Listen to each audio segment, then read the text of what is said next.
Japan had isolated itself from the world for about 200 years, until America arrived and forced them to trade with them, which left Japan's economy totally wrecked. Japan also had no natural resources, so they invaded Korea, pushing into China, but withdrew when the West didn't like it.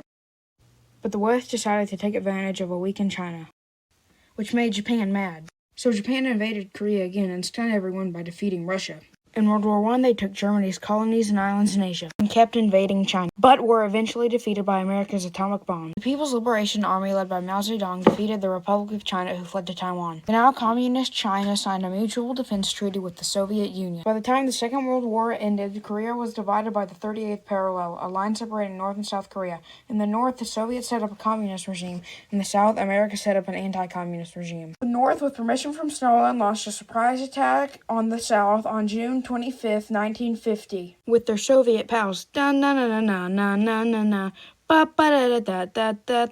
North Korea tore through South Korea, taking their capital Seoul in 3 days. The UN created an emergency force made up of 16 countries. To defend South Korea, they pushed the North Koreans out of Seoul and continued past the 38th parallel, all the way up to the Korean Peninsula. The U.S. sent General Douglas MacArthur to lead this operation.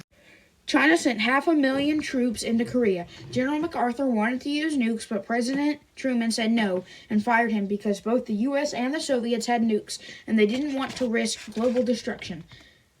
The communists pushed the South almost exactly to the same spot they had started from, and they both ended up in a stalemate where they remained until both sides finally agreed to work toward a peace settlement in 2018.